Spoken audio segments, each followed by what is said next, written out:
हाम्रो यात्रा चाहिँ प्रतिवास टु केटिएम रिटर्न अब सुरु। अब हामी फर्किँदैछौँ है प्रतिवास टु केटिएम जाने बाटो। अब हामी यहाँबाट चाहिँ यात्रा सुरु गर्दैछौँ। सिन्धुली टु प्रतिवास टु सिन्धुली जङ्गलको यात्रा। बाटो घुमौरो रमाइलो। Same as like Africa.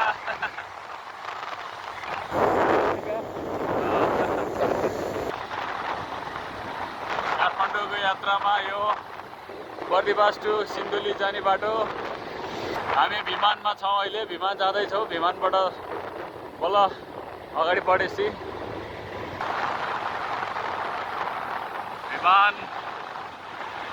विमानको to Sindhuli.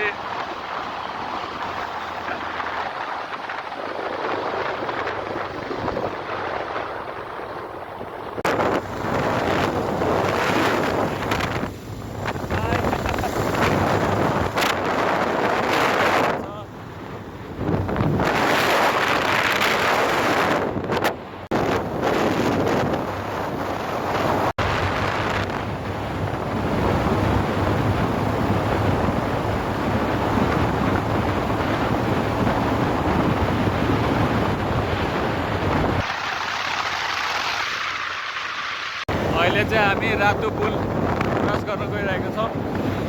यो चाहिँ यो बाटोको सबैभन्दा लामो पुलै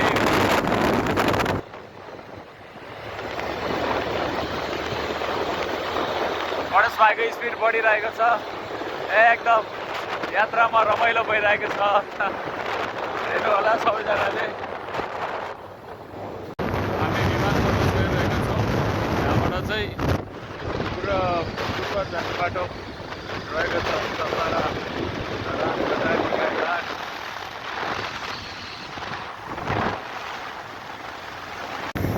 विमान आइपुगेको छ।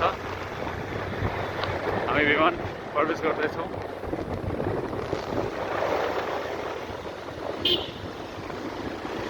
विमानको सानो ठाउँ बजार सिन्धुली प्रतिवास टु सिन्धुली यात्राको क्रममा पिछा पर्दछ यो बाटो। सिन्धुली बजार प्रवेशद्वार। यो चाहिँ सिन्धुली बजार। त्यहाँभन्दा तल चाहिँ हामी चाहिँ सिन्धुली बजार प्रवेश गरिरहेका छौँ। यो प्रतिवास टु हिलिफेल मार्गमा चाहिँ पर्ने हो सबैभन्दा ठुलो बजार हो यो। यहाँ चाहिँ सम्पूर्ण मानिसहरू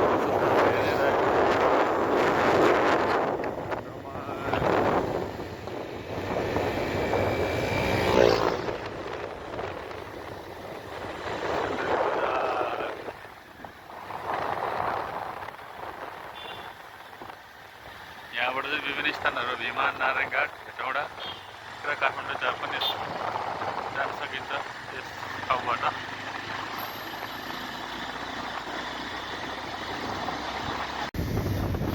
अब हामी चाहिँ चियाबारी सिन्धुलीमा आएका छौँ। खाजा खाने टाइम। गणेशजी खाजा खाँदै हुनुहुन्छ। खाजा खानुहोस् त। गणेशजी खाजा खाँदै हुनुहुन्छ। त्यो सरको चाहिँ ब्रेक टाइम भइरहेको छ होइन, ब्रेकफास्ट टाइम। उहाँ चाहिँ एउटा के अरे झोल तरकारी र सुखा रोटी भन्ने चाहिँ उहाँको एकदम फेभरेट हो है ब्रेकफास्टमा। हुस्सु लाग्ने ठाउँ यो हाम्रो सिन्धुलीगढी जाने बाटो। अब सिन्धुलीगढी केही मात्रै मिटरको दूरीमा मात्र छ। यो हेर्नुहोस् ल, नागबेली चालमा छ यहाँको बाटो चाहिँ।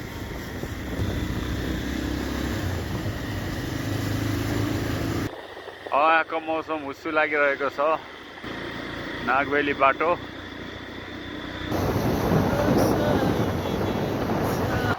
This is Manjari resort. हुस्सु उडिरहेको छ यो ठाउँमा चाहिँ। यहाँ त गर्मी महिना हो कि जाडो महिना हो खाइपाइएछन् यस्तो रमाइलो दृश्यहरू देखिरहनु भएको छ। ल यस्तो मौसममा चाहिँ मेरो भ्लग हेरिदिनु होला। यस्तो दामी दामी सिनहरू। ल हामी सेल्फी डाँडा आइपुगेको है। सेल्फी डाँडा ल ठ्याक्कै सेल्फी डाँडाको यो मौसम है। ल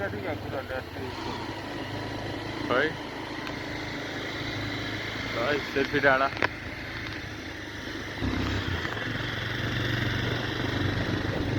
सिन्धुलीगढी प्रवेशद्वार। ल हामी चाहिँ सिन्धुलीगढी जाँदैछौँ। नेताहरू चिनेनहरू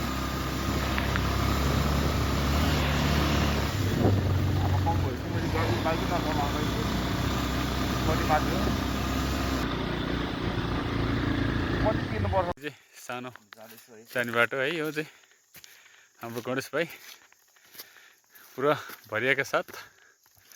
हाम्रो दिपेश सर चाहिँ आज होइन अब तपाईँको यो हाम्रो पुर्खाहरूले अङ्ग्रेज युद्धमा उ गरेको गढीको अब्जर्भेसन गर्नलाई उहाँ आउँदै हुनुहुन्छ जाँदै हुनुहुन्छ। हेलो, हाम्रो दिपेश सर चाहिँ हाम्रो नेपाल अङ्ग्रेजको युद्धमा यो सिन्धुलीगढीबाट हाम्रो पुर्खाहरूले विजय हासिल गरेको ठाउँ उहाँ आफै स्वयं आज यस ठाउँ अवलोकन गर्न आउनुभएको छ। कस्तो लागिरहेछ सर हजुरलाई? एकदम रमाइलो। यहाँ चाहिँ सम्झिँदा पनि कसरी चाहिँ युद्ध लड्यो होला भन्ने लागिरहेको छ मनमा होइन।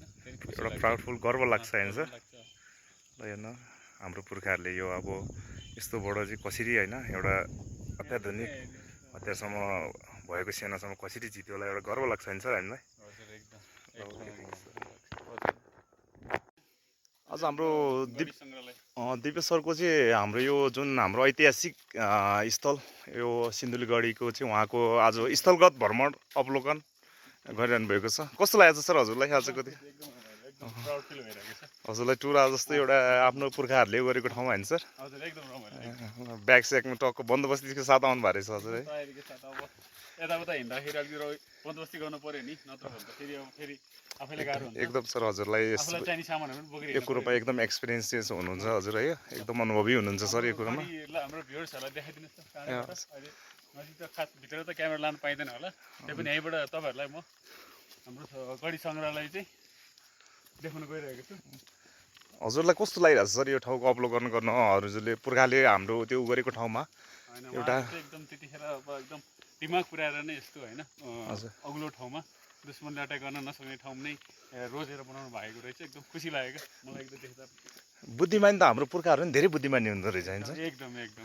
त्यही भएर अहिले हामी नेपाल भनेर हामी प्राउड फिल गर्नु देखाइदिनुहोस् हाम्रो पुरा टाढाबाट। त्यही हो हाम्रो सिन्धुलीगढीको सङ्ग्रहालय चाहिँ है। त्यहाँ चाहिँ अब हाम्रो पुर्खाले प्रयोग गर्नुभएका सम्पूर्ण हात हतियारहरूदेखि लिएर सरसामानहरू उपलब्ध छ। अब त्यहाँभित्र त क्यामेरा लानु पाइँदैन, त्यही पनि टाढैबाट।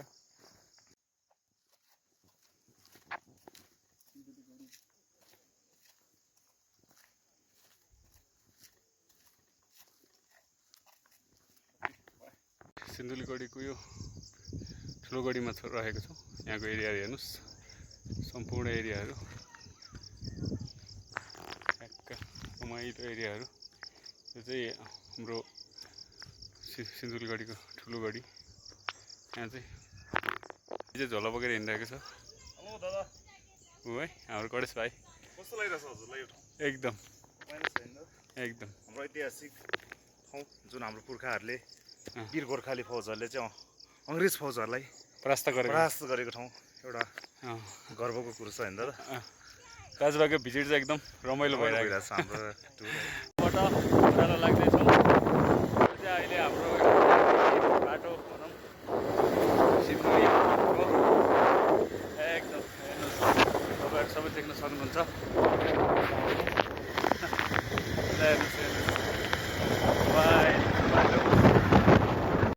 गणेशजी खाना खाने टाइम। गुरुहरू चाहिँ के हो यात्राको ह्याङमा हो क्या गुरु? खै काजी गुरु ल गणेशजी ल सुरु गर्ने कि? हाम्रो दिपेश सरको चाहिँ लन्च टाइम भएको छ होइन? उहाँ सिन्धुलीगढीको स्थलगत भ्रमणपछि हाम्रो खुरकोटको उसमा चाहिँ लन्च टाइममा भइरहेको छ। कस्तो रहेछ भने चिकन है ल ठिक छ चिकन खाना संस्कारी हुनुहुन्छ उहाँ एमी छ मिठो गणेशजी पनि खाना सुरु गर्नुभयो ल ट्याक्कै ल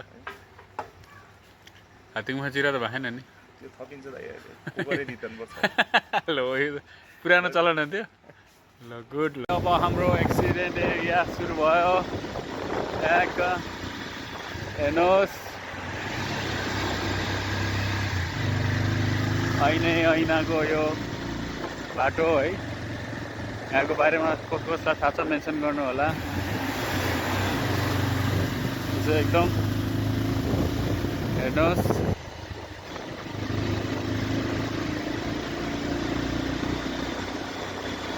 ऐनाको एरिया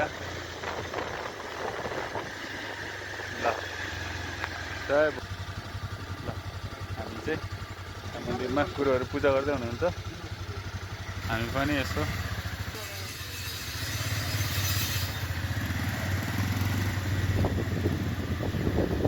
ल सबैजना दर्शन गर्नुहोस् यहाँको होइन यहाँ चाहिँ अहिले लाखौँ ऐनाहरू भित्तामा सजाइएको छ तपाईँहरू पनि यो बाटो यात्रा गर्नु हुँदैछ भने तपाईँहरू पनि यहाँ गर्नु होला मनमा इच्छा पुरा हुन्छ भन्ने विश्वास रहेको छ यस ठाउँमा चाहिँ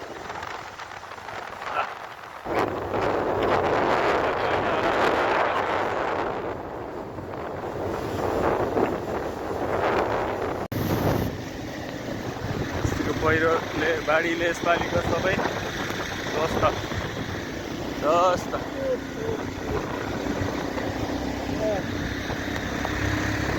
गणेशजी अब 25 किलोमिटर मात्रै बाँकी छ अब हजुरलाई के भन्नु छ कि कतिको थकै लागिरहेको छ यात्रामा मलाई पुरा निन्द्रा लागिरहेको छ त्यही हल्का आज भुजा अलिकति 3 चोटि आएको दिपेशजी आज तपाईँलाई हाम्रो सफर कस्तो लागिरहेको त सफर त ठिकै हो बहुत यार यो दुखेर हैरान भइसक्यो हाइसमा अब एसी गाडीमा हिँड्नु पर्ने हो सर हजुर है अब बाइकमा अलिक गाह्रै हुन्छ क्या सर यस्तो ठिकै सर अर्कोचोटि प्लेनमा जाउँला हजुर फाइनली हाम्रो बानेश्वरमा आएर चाहिँ खाजा खाने पनि सफा नगर्दै खाजा खाएर चाहिँ हाम्रो ब्लग यहाँनिर अन्तिम हुँदैछ हाम्रो दिपेश सर चाहिँ लास्टै भोगाएर होइन मोमोको एकदम उहाँको फेभरेट खाजा हो फेरि एकदम लास्ट भोगाएर होइन हाम्रो आज 7 बजे चाहिँ खाजाको टाइम भइरहेको छ 1 बजे खानाको खाइदियो हाम्रो लन्च चाहिँ होइन के छ मोमो ठिक छ दिपेश सर एकदम ओके ल दादा टन्न हानुहोस् 2 प्लेट हेर हाम्रो भ्लग चाहिँ अन्तिम समाप्त भएको छ काठमाडौँमा आएर होइन सबैजनाले लाइक सब्सक्राइब र कमेन्ट गरिदिनु होला है त